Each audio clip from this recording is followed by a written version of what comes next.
எல்லாருக்கும் வணக்கம். நேற்று வீடியோ போட முடியல, ஒரு அர்ஜென்ட் வேலையாக வெளியே போக வேண்டியதாக போச்சு. அதனால வீடியோ வந்து ஒரு 8 மினிட்ஸ் தான் ரெடி பண்ணி வச்சிருந்தேன். மிச்சத்தை என்னால் எடிட் பண்ண முடியல, அதனால தான் நான் போடலை. எல்லாரும் மன்னிச்சிடுங்க. நேற்று யாரெல்லாம் பர்த்டே செலிப்ரேட் பண்ணாங்கன்னு பார்த்துருவோமா? ஸ்ரேயா, வீரபாண்டி, ஹரணிகா, ஷஹானா, தேவிஸ்ரீ, ஹர்ஷா. எல்லாருக்கும் ஹாப்பி பர்த்டே. ஆமா, எல்லாருக்கும் ஹாப்பி பர்த்டே. இன்னைக்கு மாதிரி என்னைக்கு சந்தோஷமா இருங்க. அப்புறம் நேற்று கல்யாணமான தினகரன், ஐஸ்வர்யா 2 பேருக்கும் ஹாப்பி மேரிட் லைஃப். ஏங்க கரெக்டாக தானே சொன்னேன்? ஆமா ராணி, கரெக்டாக தான் சொல்லியிருக்க. தினகரன் ஐஸ்வர்யாவுக்கு ஹாப்பி மேரிட் லைஃப். எப்பவுமே ஒன்னா சந்தோஷமா இருங்க. அப்புறம் இன்னொரு முக்கியமான விஷயம், இப்போ வந்து பர்த்டே நெக்ஸ்ட் மந்த் செலிப்ரேட் பண்ணக்கூடியவங்க எல்லாம் இன்னைக்கு கமெண்ட் பண்ணாங்கன்னா நான் மறந்துடுவேன். அப்புறம் கமெண்ட்டும் மிஸ் ஆயிடும். அதனால உங்களுக்கு நாளைக்கு பர்த்டே அப்படின்னா முந்தின நாள் போடுற வீடியோ கீழே கமெண்ட் பண்ணுங்க. அப்பதான் எனக்கு ஞாபகம் இருக்கும், நான் விஷ் பண்ண முடியும். நீங்க 1 வீக் அப்புறம் செலிப்ரேட் பண்ற பர்த்டே வெட்டிங் ஆனிவர்சரிக்குலாம் இன்னைக்கே கமெண்ட் பண்ணீங்கன்னா கமெண்ட் மிஸ் ஆயிடும். அப்புறம் வந்து ரொம்ப கஷ்டம். ஆமாம், ஒரு சில பேர் வந்து நெக்ஸ்ட் மந்த்து செலிப்ரேட் பண்ணுறது, நெக்ஸ்ட் வீக்கு அதெல்லாம் இப்போவே கமெண்ட் பண்ணுறீங்க. நான் எழுதி வச்சுருக்கேன். இருந்தாலும் அந்த பர்த்டேக்கு முந்தின நாள் வந்து வீடியோவில் கமெண்ட் பண்ணிடுங்க. சரி, ஓகே ஃப்ரெண்ட்ஸ். அப்போ வீடியோக்குள்ளே போகலாமா? எங்க வாங்க போகலாம், லேட் ஆகிட்டு. எங்கள் அம்மா வீட்டுக்கு போகணும்ல? அம்மா வீட்டுக்கு போகிறதுக்கு என்ன குஷி. சரி வா போவோம். எல்லாரும் ரெடி ஆகிட்டாங்களா? ஆமாங்க, எல்லாரும் ரெடி ஆகி தான் நிற்காங்க. எப்போ வா போகலாம். Bye friends. வீடியோ பிடிச்சிருந்தா லைக் பண்ணுங்க, கமெண்ட் பண்ணுங்க, உங்க ஃப்ரெண்ட்ஸுக்குலாம் ஷேர் பண்ணுங்க, சப்ஸ்கிரைப் பண்ணுங்க. பாய். நல்லா காத்தடிக்கி துணி எல்லாத்தையும் எடுத்து மடிச்சு வச்சிருவோம். நாளைக்கு அங்கே போனால் 2 நாளைக்கு இந்த துணியெல்லாம் வெயிலே கிடக்கும். 1-2 துணியெல்லாம் காயவே இல்லையே. சரி, ரூமில் ஃபேன் கீழே போட்டு காய வச்சு காலையில் எடுத்து மடிச்சு வச்சுட்டு போயிடலாம். அக்கா என்னக்கா செய்க? வா செல்வி, துணியெல்லாம் காலையிலே துவைச்சு காயப்பட்டுனா எல்லாத்தையும் எடுத்து வச்சுட்டு படிக்கலான்னு வந்தேன். நல்லா காத்தடிக்கி பற்றிய கைங்கண்ணே. ஆமா செல்வி, எப்பவும் ராத்திரி நேரத்தில் சில நேரம் சாப்பிட்டு முடிச்சுட்டு சேர எடுத்து இங்கே போட்டதான் இருப்போம். ஏக்கா, உங்கள்கிட்ட ஒரு விஷயம் கேட்கறதுக்காண்டியவங்க வந்தேன். என்ன செல்வி? ஏக்கா, அம்மா 2 நாள் முன்னாடி எனக்கு ஃபோன் பண்ணா. நான் 2 நாளாக வரல. நம்ம ஜனனி அன்னைக்கு லேட்டாக வந்தால சிந்து அக்கா வந்து அடிச்சா. அதுக்கப்புறம் தான் தெரிஞ்சிச்சு அவள் யாரையும் லவ் பண்ணுவாளாமா. அப்படியா? ஆமாம் செல்வி, யார் அந்த பையன்னு தெரியல. அவள் ஃபோனெல்லாம் வாங்கி தான் வச்சுருந்தா. அடுத்தது அண்ணன் சொன்னால் இப்படி ரொம்ப ஸ்ட்ரிக்டாலாம் இருந்துட்டா சரி வராது, அதனால் ஃபோனை கொடுத்துரு அப்படின்னு சொல்லிட்டு ஃபோனையும் அவள் வாங்கி கொடுத்துருக்கா. பார்த்துக்க, அவள்கிட்ட ஜன்னிட்டே திருப்பி கொடுத்தாச்சு. அப்புறம் அந்த பையனுக்கு அவள் ஃபோன் பண்ணானா? அது என்னமோ தெரியல. அக்கா சொன்னா யாருக்கோ ஃபோன் பண்ணி பேசிகிட்டு இருந்தா. யார் என்னன்னு பேரெல்லாம் ஒன்றும் சொன்ன மாதிரி எனக்கு தெரியல. ஆதிட்டையும் கேட்டாச்சு, அந்த பையன் சொல்லவே மாட்டேங்க அப்படின்ட்டு ரொம்ப வருத்தப்பட்டா. ராணி, வாங்கக்கா. ராணி, எனக்கு ஒரு உதவி பண்ண முடியுமா? என்னக்கா சொல்லுங்க. ராணி, எனக்கு இது உங்கள் வீட்டில் இப்படியே இருக்கிறதுக்கு எனக்கு ஒரு மாதிரி கஷ்டமாக இருக்குது. யார் என்னன்னு கூட தெரியாமல் நீங்கள் என்ன தங்க வச்சுருக்கீங்க. ஆனால் சுரேஷ் என் தம்பி தான். எனக்கு முழுசாக நம்பிக்கை இருக்குது அவன் தான் என் தம்பின்னு. ஆனால் உங்களுக்கு நம்பிக்கை வர வரைக்கும் நான் இங்கே இருக்க மாட்டேன்.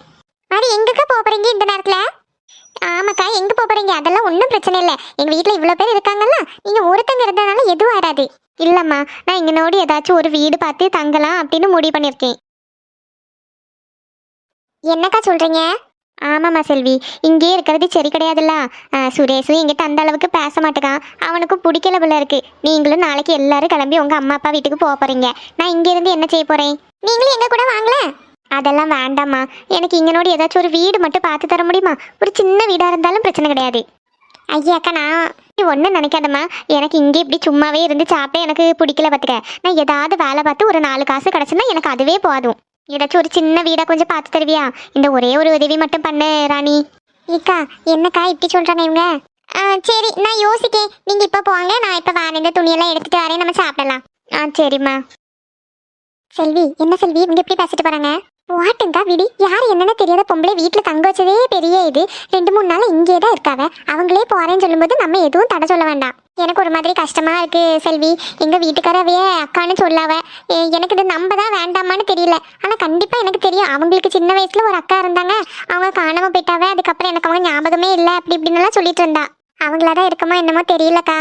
சரி, இப்போ அவங்க யாருன்னு தெரியாதனால அவங்களை இங்கே தங்கி வைக்கிறதும் சேஃப் கிடையாது. அதனால ஒரு சின்ன வீடை பார்க்கலாம். என் வீட்டுக்கிட்ட ஒரு சின்ன குடிசை வீடு ஒன்று கிடக்கு. நான் கீதாட்ட சொல்லி அதை கேட்டு பார்க்கேன். அப்படியா? ஆமாம், பெருசாக வாடகை எல்லாம் ஒன்றும் கேட்க மாட்டோம். ஒரு சின்ன வீடு தான், ஓட்டப்பட்ட வீடு தான். ஒரு கிச்சன் இருக்கும், மாதிரி இந்த ஹாலு, ஒரு கட்டிலெல்லாம் போட்டு ஒருத்தங்களுக்கு தங்க மாதிரி ஒரு சின்ன வீடு தான். பெருசாக வாடகையில் ஒரு 500-1000 கொடுத்தா போதும். அதனால நீ பேசாமல் அவங்கள அங்கேயே போக சொல்லு. சரி செல்வி. ஏம்மா, வேலை செய்ய கழிய மாட்டுக்கு. கூறுக்கெல்லாம் என்ன வலி வலிக்கு. நாளைக்கு பிள்ளைகள் எல்லாம் வந்துடும், கொஞ்ச நேரம் படுத்து எந்திப்போம். நாளைக்குல இருந்தே வேலை திருப்பியும். இவர் என்ன இப்படி உறங்கிட்டு கிடக்காரு? பிள்ளைகள் எல்லாம் நாளைக்கு காலையில வந்துருமே, எவ்வளவு சாமான் வாங்க வேண்டியது இருக்கு. ஏங்க எங்க இன்றுங்க என்ன அழகு? இங்க நாளைக்கு காலையில பிள்ளைகள் எல்லாம் வரும், நீ இப்படி படுத்து கிடந்து உறங்கினா எப்படி? நாளைக்கு காலையில தானே வருவாவ, இன்னைக்கு ராத்திரியெல்லாம் உறங்காமையா இருக்க போற. எங்க வீட்டுக்கு தேவையான கொஞ்சம் பொருள் எல்லாம் வாங்க வேண்டியது இருக்கு.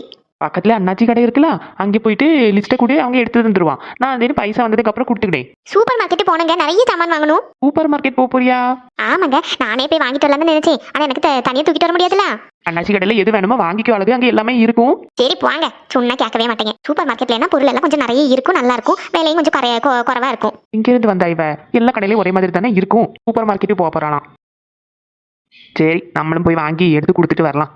அவ சொல்லுதுன்னு சரிதான், பிள்ளைகள் எல்லாம் ரொம்ப வருஷம் கழிச்சு நம்ம வீட்டுக்கு வருது, அப்ப நம்ம நல்லபடியா அவங்கள பாத்துக்கணும்ல. 2 நாள் அவங்க எல்லாம் நின்று ஜாலியா எடுத்துட்டு போகும்போது நமக்கு கஷ்டமா இருக்கும், மறுபடியும் தனியாவே இருக்கணும்.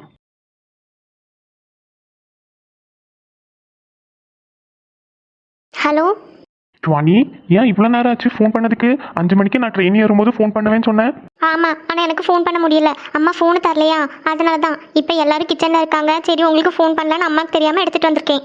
அப்படியா? சரி ஃபீல் பண்ணாத, நெக்ஸ்ட் டைம் நான் வரும்போது உனக்கு ஒரு ஃபோன் வாங்கி தரேன். இல்ல வேண்டாம், எங்க அம்மாக்கு தெரிஞ்சுன்னா பிரச்சனை ஆயிடும்ல. சரி கொஞ்ச நாள் அட்ஜஸ்ட் பண்ணிக்கோ, உனக்கு ஃபோன் எப்போ கையில் கிடைக்குதோ அப்போ ஃபோன் பண்ணு, சரியா? சரி. இவ யார்கிட்ட ஃபோன்ல பேசிட்டு இருக்கா? சரி நீங்க காலேஜுக்கு போய் எக்ஸாம் எல்லாம் நல்லபடியா எழுதுங்க, ஆல் தி பெஸ்ட். நான் அடுத்தது எங்க அம்மா எப்போ ஃபோன் வச்சுட்டு போறாங்களோ அப்போ நான் உங்களுக்கு ஃபோன் பண்ணுகேன். சரி சுவானிமா. இவ அந்த கார்த்திக் கிட்ட தான் ஃபோன்ல பேசிட்டு இருக்கான்னு நினைக்கேன். சரி நான் வைக்கட்டா? யாராச்சும் வந்துட்டாங்கன்னா மாதிரி பிரச்சனை ஆயிரும். சரி நான் அப்புறமா ஃபோன் பண்ணுகேன். நான் ஃபோன் பண்ணாமல் எங்கள் அம்மா ஃபோன்ல எல்லாம் திருப்பி கூப்பிட்றாதீங்க. சரி வைக்கிறேன். கார்த்திக் வேற காலேஜ் போயாச்சு, இனிமே மீட் பண்ணவும் முடியாது, எனக்கு கஷ்டமா இருக்கு. இந்த விஷயத்த இப்படியே விட்டா சரி வராது, அம்மா கிட்ட போட்டு கொடுக்க வேண்டியதான். சரி இரு போட்டு வாங்கலாம். சுவானி என்ன சத்யா கையில் என்ன வச்சிருக்க? அது ஒன்றும் இல்லை. என்னன்னு சொல்லு சுவானி, எனக்கு கொஞ்சோண்டு கூட. ஒன்றும் இல்லை சத்யா. எடி எவன்கிட்ட ஃபோனில் பேசிட்டு இருந்த? நீ எப்போ வந்த? நீ ஃபோனில் பேசிட்டு இருந்தல, நான் அப்பவே வந்தாச்சு. அந்த கார்த்திக் என்கிட்ட தான் நீ ஃபோனில் பேச. இல்லை அது என் ஃப்ரெண்டு, ஸ்கூல் மேட்டு. ஸ்கூலுக்கு மண்டேலேருந்து போனோம்ல, ஹோம்ஒர்க் முடிச்சுட்டியான்னு கேட்டுட்டு இருந்தேன். இங்கே பாரு, நீ ஃபோன் பேச ஆரம்பிச்சதுலேருந்து நான் இங்கே தான் நின்றுட்டு இருக்கேன். நீ கதவை தாப்பா போட மறந்துட்டேன், அதனால நான் வந்தது கூட தெரியாமல் நின்று பேசிட்டு இருக்கேன். நீ பேசுறது எல்லாமே நான் கேட்டுட்டு தான் இருந்தேன். சுவானி சரியில்லை, நான் அம்மிட்ட சொல்லி கொடுத்துருவேன். கையெதுக்கு பிடிச்சி வச்சிருக்க? சத்யா அம்மிட்ட சொல்லாத சத்யா, அம்மைக்கு தெரிஞ்சுன்னா அடிச்சு போடுவாவ. அந்த பயம் இருக்குல்ல, லவ் பண்ணிக்கிட்டா தெரிய. உனக்கு வேற வேலையே இல்லையா? இல்ல சும்மா ஃப்ரெண்ட்ஸ் மாதிரி தான் பேசுவோம். எது ஃப்ரெண்ட்ஸ் இப்படி தான் பேசுவாங்களோ? எனக்கு உங்களை பார்க்கவே முடியாது. நீங்க என்ன காலேஜ் முடிச்சு வந்ததுக்கு அப்புறம் தான் உங்களை பார்க்க முடியும். எனக்கு கஷ்டமா இருக்கு. நாங்களாம் ஃப்ரெண்ட்ஸ் கிட்ட இப்படி பேச மாட்டோம். ஃபர்ஸ்ட் நீ கையை விடு சத்யா, அம்மிட்ட சொல்லாத சத்யா. ஆமா உங்ககிட்ட ஒரு விஷயம் கேட்கணும்னு நினைச்சேன். ஆதி உங்ககிட்ட வந்து ப்ரப்போஸ் பண்ணானோ? என்ன வான வச்சுட்டு இருக்க? கேட்டதுக்கு பதில் சொல்லு. ஆமா. ஏன் வேண்டான்னு சொன்ன? எனக்கு இன்ட்ரெஸ்ட் இல்லை, அதனால வேண்டான்னே. ஓ அதனால தான் நீ வேண்டான்னு சொன்ன. நீ கார்த்தியை லவ் பண்ணதுனால கிடையாது. அதெல்லாம் இல்லை, எனக்கு இன்ட்ரெஸ்ட் இல்லை, அதனால தான் வேண்டான்னு சொன்னேன். சரி இந்த விஷயத்தை இப்படியே விட்டா சரி வராது. நான் இது இப்பவுமே போய் அம்மிட்ட சொல்ல போறேன். சத்யா அம்மிட்ட சொல்லாத சத்யா, எனக்கு பயமா இருக்கு. நான் இனிமே உங்கள்கிட்ட பேச மாட்டேன். சத்யா அம்மிட்ட சொல்லாத சத்யா. இப்ப எதுக்கு அழுதுட்டு இருக்க நீ? அம்மைக்கு தெரிஞ்சுனா ஸ்கூலுக்கு விட மாட்டாவ, படிக்க விட மாட்டாவ. தெரியல உன்ன மாதிரி தானே நானும் ஸ்கூலுக்கு விட்டு வரேன். எவனையா பார்த்து பல்ல காணிக்கிறது, ஃபோன் நம்பர் கொடுக்கறதெல்லாம் பண்ணிருக்கேனா? இனிமே நான் பேச மாட்டேன் சத்யா. ஆதி வந்து பேசும்போது பெரிய இவ மாதிரி எனக்கு இன்ட்ரெஸ்ட் இல்லைன்னு சொன்னியாமே, அப்படியா? இன்னொரு வாட்டி அவன்கிட்ட பேசுறேன்னு எனக்கு தெரிஞ்சிச்சுன்னு வச்சுக்கோயேன், அம்மிட்ட அப்படியே போட்டு கொடுத்துருவேன். இனிமே பேச மாட்டேன். வா. இவளை இப்படியே விட்டா சரி வராத. ஏதாச்சும் பண்ணணும். ஒரு நிமிஷம் இல்லை. என்ன சத்யா? போ, எனக்கு டீ சாப்பிடணும் போல இருக்கு, நீயே போட்டு எடுத்துட்டு வா. அம்மிட்ட சொல்லி போட்டு தர சொல்லட்டா? அதெல்லாம் எனக்கு தெரியாது, இன்னும் 10 நிமிஷத்துல என் கையில டீ இருக்கணும். ஏன் சத்யா இப்படி பண்ணுக? போய் எடுத்துட்டு வரையா இல்ல அம்மிட்ட? போறேன். போ. சிந்து என்ன யோசிச்சுட்டு இருக்க? ஆமா நம்மளாம் பேசிட்டே இருக்கோம், அக்கா மட்டும் ஏன் சைலண்டா இருக்காங்க? என்னாச்சுக்கா? ராணி நான் ஒரு முடிவு எடுத்திருக்கேன். முடிவா? என்னாச்சு? ஏதாவது பிரச்சனையோ?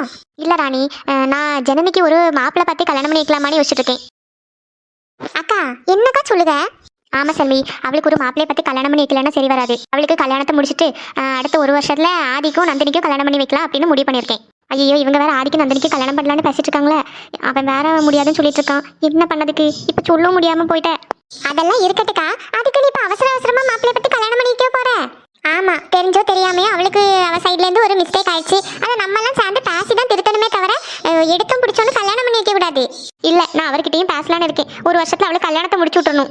அக்கா நீ கொஞ்ச நேரம் சும்மா இரு. அது யாரு எந்த பையன் எல்லாமே ஃபர்ஸ்ட் தெரியட்டும், அதுக்கப்புறம் என்ன பண்ணணும் முடிவு பண்ணலாம். ஒருவேளை அந்த பையன் நல்ல பையனா இருந்தான்னு வச்சுக்கோயேன், உங்களுக்கு பிடிக்கலன்னு அவன்கிட்டே பேசி நம்ம ஒதுக்கி விட்டுருவோம். என் மனசுக்கு அது சரியா படும் தோணல. சும்மா ஏதோ நினைச்சிட்டு இருக்காதக்கா. ஆமா சிந்து, சும்மா அதை பத்தி எல்லாம் யோசிச்சுட்டு இருக்காத. அது ஏதோ நடந்து போச்சு சரின்னு சொல்லி அப்படியே விட்டுரு. நம்ம பாத்துக்கிடலாம், பேசலாம், அவ புரிஞ்சுக்கிடுவா. அம்மா வீட்டுக்கு போயிட்டு அப்படியே வீட்டுக்கு போயிடலான்னு இருக்கோம் பாம்பேக்கு. நீ பாம்பேக்கு போக்கா, நான் வேண்டான்னு சொல்லல. அதுக்கு நீ இப்பவே அவளுக்கு கல்யாணம் பண்ணி வைக்கிறது அதெல்லாம் பேசாத. அவளுக்கு தெரிஞ்சா ரொம்ப கஷ்டப்படுவா. யாரா நீ? அவ நம்மளெல்லாம் கஷ்டப்படுத்துக்கலா. நான் அவளுக்கு ஒன்றும் கெட்டது நினைக்கலையே. கல்யாணம் பண்ணி வைக்கணும் தானே நினைக்கேன். நீ கல்யாணம் பண்ணி வைக்கணும்னு நினைச்சது தப்பு கிடையாதுக்கா. அது எப்படி அவசர அவசரம்னு கல்யாணம் பண்ணக்கூடாது. ஆமா மாதிரி அந்த கல்யாணத்துல ஒரு பிரச்சனை ஆயிட்டு அவ வாழ்க்கையில ஒரு பிரச்சனை ஆயிட்டுன்னா என்ன செய்வ? அப்புறம் வாழ்நாள் ஃபுல்லா அதை நினைச்சே அழ போறியா? அது நான் என்ன ராணி செய்யுதுக்கு கஷ்டமா இருக்கு. நீ ஒன்னும் கவலைப்படாத. அம்மா வீட்டுல 2 நாள் நிப்போம்ல, கண்டுபிடிச்சு தாரேன் நானே. ராணிக்கா, வா சின்ன பொண்ணு, என்ன இந்த நேரத்துல இருந்திருக்க? ஒன்றும் இல்லைக்கா, சும்மா தான் வீட்டிலே இருந்தேன்னா போர் அடிச்சுட்டே இருந்து சரின்ட்டு வண்டி எடுத்துட்டு அப்படியே வந்துட்டேன். கீழே தேடி பார்த்தே உங்களே யாரையும் காணைக்கில்ல. அதான் சரி மேலே தான் இருப்பீங்களோன்ட்டு மேலே வந்தேன். ஆமா கீழே ஒரே வெக்கையா இருந்துச்சு. சரின்ட்டு கடையில இருந்து இன்னைக்கு சாப்பாடு வாங்கிச்சு. சாப்பாடுலாம் வாங்கி எல்லாம் சாப்பிட்டுட்டு எடுத்து இங்கே இப்படி இருக்கும். சரி குடும்பத்தோட இருக்கீங்க, நாங்கள் இருக்கலாமா வேண்டாமா? அதெல்லாம் ஒண்ணு இல்ல சின்ன பொண்ணு, இரு. சின்ன பொண்ணு, நான் கேட்கணும்னு நினைச்சோம். 2 நாளா வசந்தியை காணதுக்கே இல்லையே, எங்க போயிட்டா? அவங்க மாமியாருக்கு உடம்பு சரியில்லையா, அதனால அங்கே போயிருக்காங்க பார்க்கறதுக்கு. போன இடத்துல ஒரு 2 நாளாக இருக்க வேண்டியதா போச்சான். காலையில தான் ஃபோன் பண்ணி சொன்னான், நாளைக்கு காலையில தான் வந்துருவா போல இருக்கு. ஓ அப்படியா? ஆமா ஆமா, அவங்க வீட்டுக்காரவே எங்க வீட்டுக்காரர்கிட்ட சொல்லிட்டு இருந்தா, வேண்டுமே எங்க அம்மைக்கு உடம்பு சரியில்லை, அட்மிட் பண்ணிருக்கு, வசந்தி வரமாட்டேன் பார்க்கறதுக்கு வரமாட்டேன்னு சொல்லிட்டே இருந்தா. ஒரு வழியா இன்னைக்கு தான் பேசி சமாளிச்சு கூட்டிட்டு போயிட்டு இருக்கேன் அப்படின்னு சொல்லிட்டு இருந்தாரு. ஆமா நேரத்துல இருந்தே அங்கேதான் இருக்கா. இனி நாளைக்கு காலையில ஏதோ வருவா போல இருக்கு. அப்படியா? சரி சரி.